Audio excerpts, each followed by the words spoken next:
Donc Sylvain, vous êtes professeur en protection des données et droit pénal informatique à l'Université de Lausanne. Vous êtes également avocat, associé au sein de l'étude HDC à Lausanne, où vous occupez principalement de questions liées à la protection des données et à l'informatique. Et vous venez aujourd'hui nous parler de la difficulté de la gestion des cyberincidents et surtout de l'importance de l'anticipation et de la clarification de ses obligations et de ses valeurs. Sylvain, the floor is yours. Merci beaucoup. Les propos du jour partent sur 3 constats. Premièrement, un cyberincident va arriver. Un cyberincident, ça va vite, souvent ça fait mal.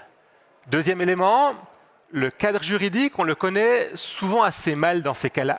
Qu'est-ce que je peux faire? Qu'est-ce que je dois faire?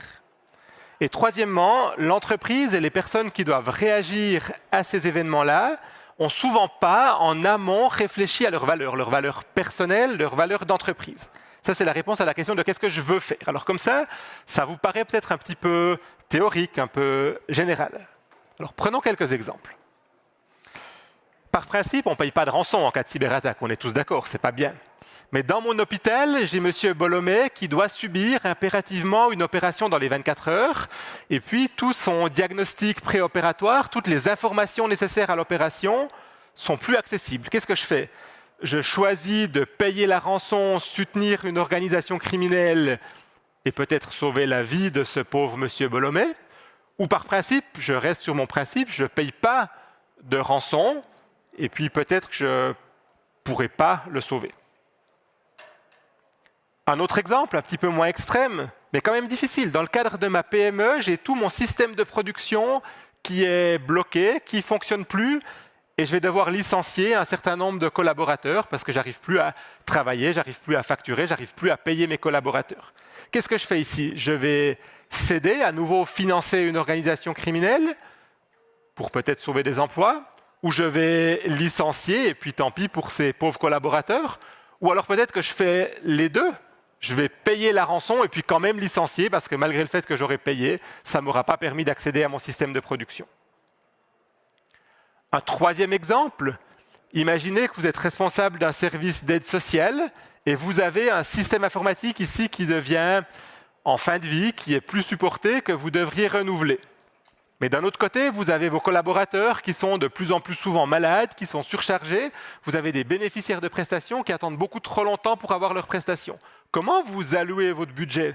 Est-ce que vous privilégiez la sécurité pour renforcer votre système informatique et assurer la sécurité des données et de votre infrastructure?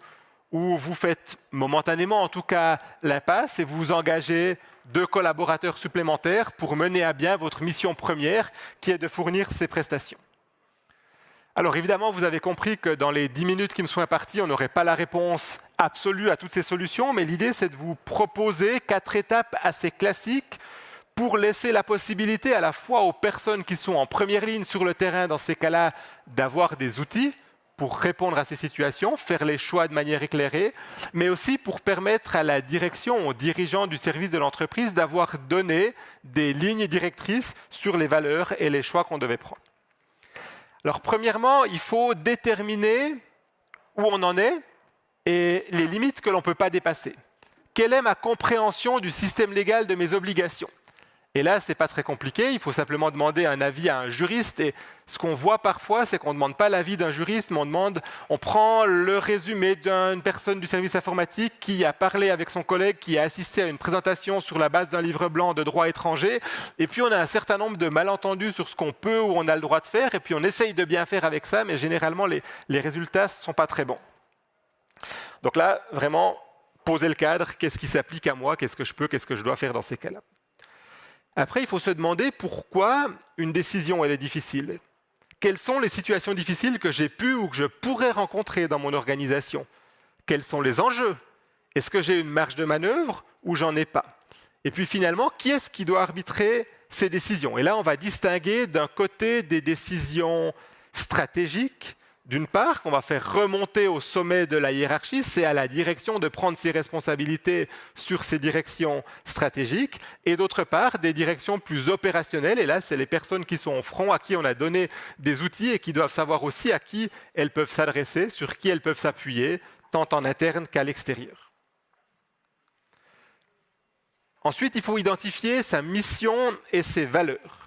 Faire la liste de ses valeurs personnelles à titre d'employé, qu'est-ce que je peux accepter ou pas dans mon travail quotidien, et ses valeurs en tant qu'organisation.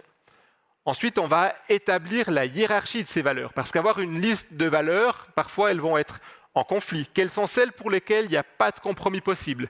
Quelles sont celles pour lesquelles on a une marge de manœuvre et puis elles pourraient venir en deuxième ou en troisième position?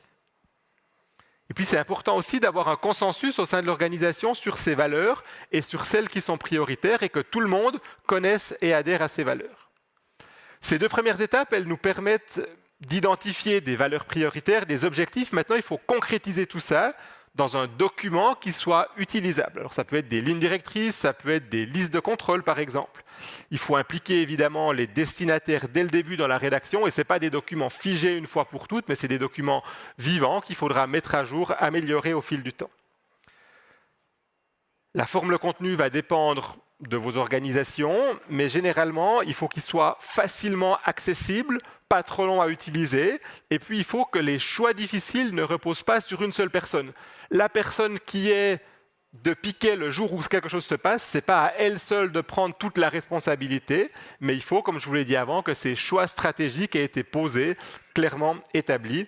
Et puis, on recommande aussi souvent de désigner une personne de confiance qui puisse, par exemple, une personne qui a plus d'expérience, sensible à ces valeurs, que l'on puisse consulter pour déculpabiliser aussi la personne qui doit prendre le choix déterminant le moment venu.